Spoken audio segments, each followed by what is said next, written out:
pagi anak-anak kelas 3. Bagaimana kabarnya hari ini? Wah, berharap anak-anak kelas 3 dalam keadaan sehat ya. Sebelum kita memulai pembelajaran hari ini, mari kita berdoa terlebih dahulu.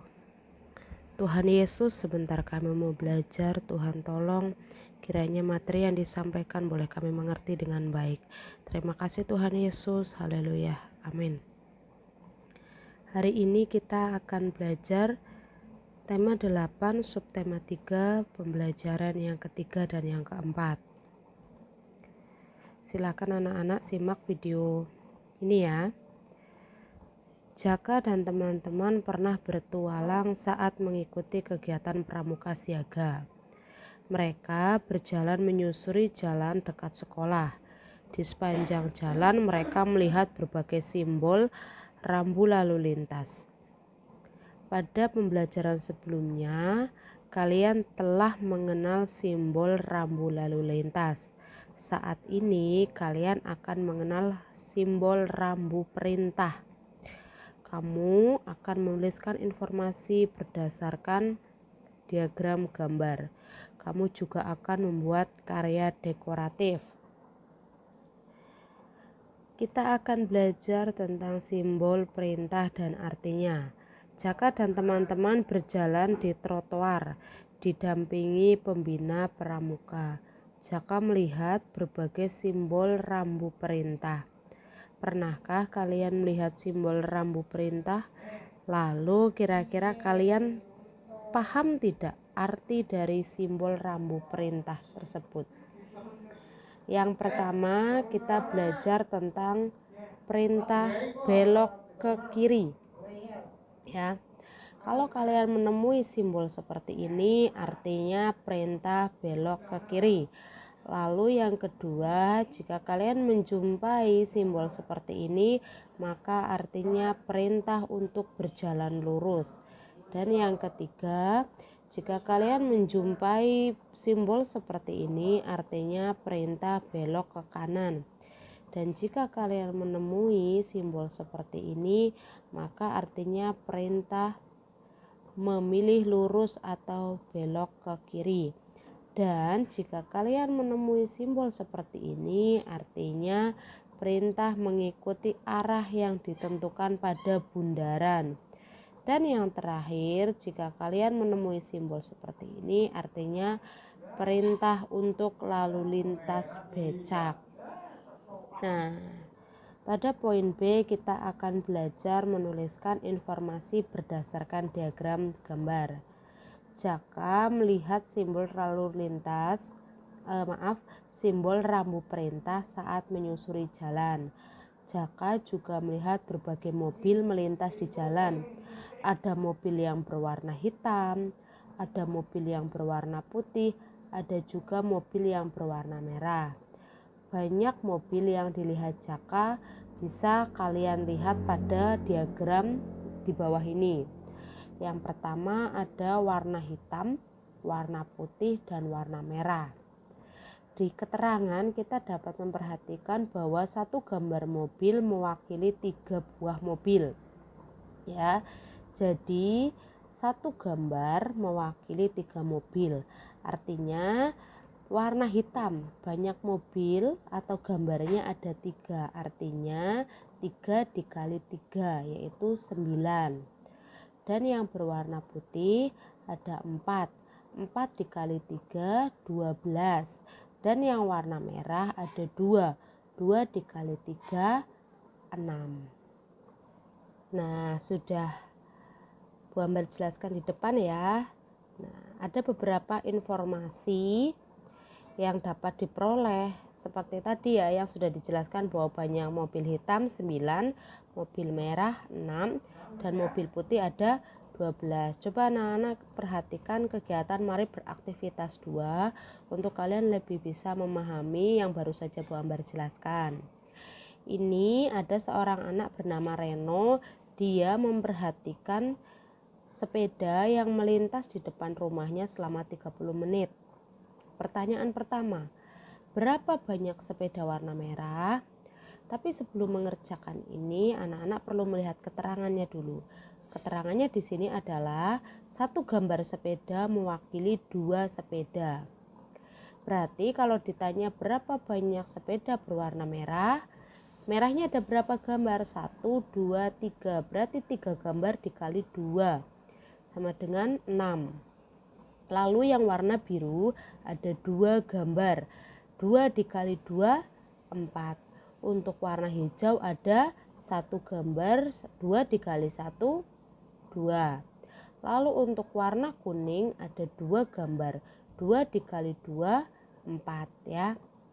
Sudah cukup paham sampai sini? Ya, semoga kalian paham ya. Selanjutnya kita akan belajar tentang membuat karya dekoratif. Saat kegiatan pramuka, Jaka juga pernah berlatih membuat karya. Jaka membuat karya dekoratif berupa gambar dengan tema perkemahan.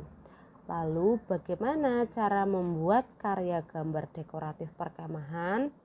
Coba kalian perhatikan langkah-langkah membuat karya dekoratif. Yang pertama, alat apa saja yang dibutuhkan? Ya, menyiapkan alat, media, dan rancangan karya. Rancangan karya seperti yang kemarin sudah Bu Ambar jelaskan, bahwa berisi apa saja rancangan karya kemarin sudah disampaikan ya. Nah, kalian harus siapkan rancangan karya, kertas putih, pensil, penghapus, pensil warna, dan penggaris. Yang kedua, kalian membuat garis tepi. Jadi kertas yang tadinya kertas gambar yang sepulanya kosong, kalian buat garis tepi dengan apa? Dengan penggaris dan pensil. Selanjutnya untuk gambar yang ketiga, kalian membuat gambar dasar. Ya, kalian membuat gambar dasar seperti contoh ini, ya. Selanjutnya, kalian menghias gambar menggunakan unsur titik, garis, bidang, dan bentuk seperti contoh. Selanjutnya yang kelima, menghias gambar menggunakan unsur warna. Unsur warnanya apa? Yaitu pensil warna. Dan yang keenam, karya dekoratif perkemahan sudah jadi. Kira-kira anak-anak kelas 3 bisa tidak jika Bu Ambar beri tugas untuk membuat karya dekoratif seperti ini? Kalian cukup mencontoh gambar yang sudah ada di halaman 72 ini. Jadi kalian tidak perlu membuat karya dekoratif lagi yang lain atau berpikir lagi, tapi kalian cukup mengikuti apa yang ada di tutorial atau langkah-langkah pada halaman 72 ini ya. Berarti untuk tugas hari ini kalian membuat satu karya dekoratif sesuai dengan contoh ya. Nanti jadinya seperti ini, diwarnai dengan pensil warna. Dan untuk tugas ini bisa dikumpulkan hari Senin depan ya, hari Senin depan. Selanjutnya kalian harus tetap mengerjakan penilaian harian ya. Penilaian hariannya tetap dikerjakan halaman 73. Ditulis di buku tugasnya poin A dan poin B. Kita akan masuk ke pembelajaran 4. Jaka selalu melatih kelincahannya karena seorang anggota pramuka harus lincah dalam melakukan berbagai kegiatan pramuka. Jaka melatih kelincahannya dengan mempraktekkan lari bolak-balik. Kalian ingat cara mempraktekkan lari bolak-balik untuk melatih kelincahan? Selain lari bolak-balik, untuk melatih kelincahan juga bisa dengan mempraktekkan lari zigzag. Bagaimana caranya? Lari zigzag ya, itu ternyata melatih kelincahan. Latihan kelincahan bertujuan untuk mengembangkan kebugaran jasmani. Sebagai contoh, latihan kelincahan dengan lari zigzag. Bagaimana cara mempraktekkan lari zigzag untuk melatih kelincahan? Lari tersebut dapat dilakukan dengan arah berbolak-balik untuk melewati rintangan secara cepat dalam waktu singkat. Saat berlari, kaki dilangkahkan secara bergantian dengan posisi ditekuk. Kedua tangan diayunkan bersilangan dengan langkah kaki dan badan dicondongkan ke depan. Coba anak-anak perhatikan gambar ini ya. Nah, ini contohnya lari zigzag. Jadi di sini ada rintangan. Apa yang harus kalian lari ya? Menghindari rintangan tersebut dan bolak-balik, berbalik ya. Melangkahkan kaki dan tangan diayunkan bersilangan. Menuliskan informasi tentang simbol rambu petunjuk arah dan arti simbol. Jaka dan teman-teman pernah bertualang di Taman Mini Indonesia Indah, TMII ya. Mereka bertualang di Anjungan Rumah Adat. Untuk sampai ke Anjungan, mereka harus melihat papan petunjuk agar tidak tersesat. Coba perhatikan papan petunjuk ini. Ya. Kira-kira Anjungan itu ke arah mana? Ya, untuk Anjungan arahnya ini kemana? Ke utara ya. Ke utara. Kalau parkiran ke arah kiri, museum ke arah kanan. Nah, berdasarkan papan petunjuk tersebut ya, dapat diketahui bahwa untuk menuju Anjungan berjalan lurus ke depan atau ke utara. Nah, Jaka dan teman-temannya harus berjalan lurus agar dapat sampai ke Anjungan Rumah Adat. Papan petunjuk arah termasuk jenis simbol rambu petunjuk arah. Coba, dapatkah kalian menunjukkan simbol rambu petunjuk arah?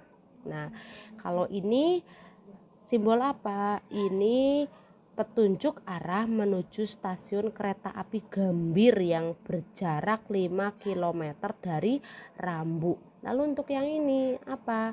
Ini petunjuk arah lokasi evakuasi Gunung Sinabung yang berjarak 750 meter dari lokasi rambu. Untuk yang C, menceritakan pengalaman melalui perilaku sesuai dengan sila pertama pada Pancasila dan keberagaman rumah adat. Jaka dan teman-teman melakukan petualangan dengan rukun meskipun mereka menganut agama yang berbeda. Nah, mereka juga saling menghormati agama setiap teman. Menghormati agama teman termasuk perilaku sesuai sila pertama ya.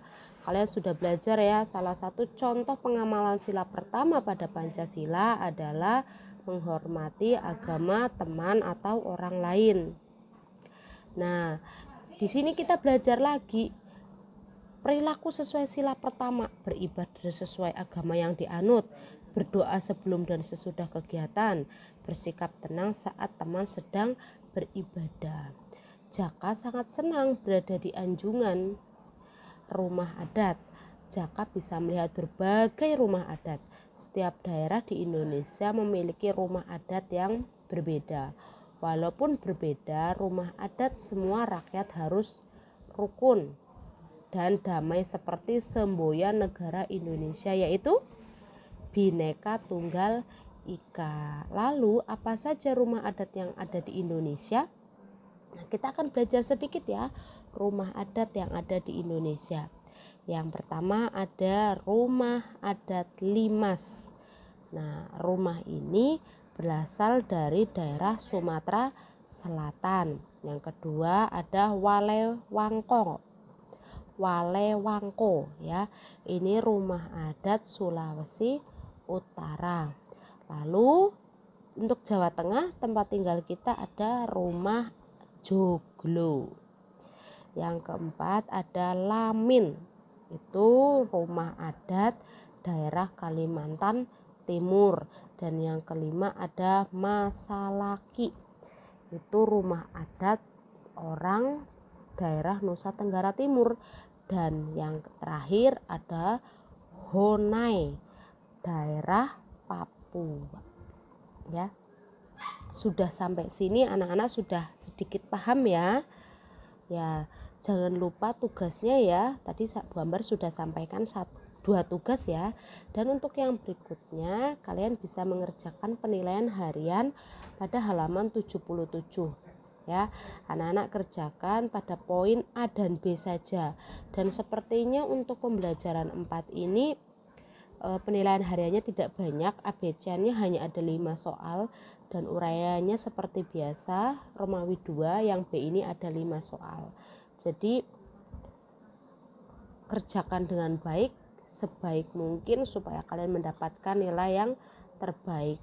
Tetap semangat belajar meskipun belajar dari rumah, jaga kesehatan. Mungkin itu yang bisa Bu Ambar sampaikan. Tetap semangat, terima kasih, Tuhan Yesus memberkati.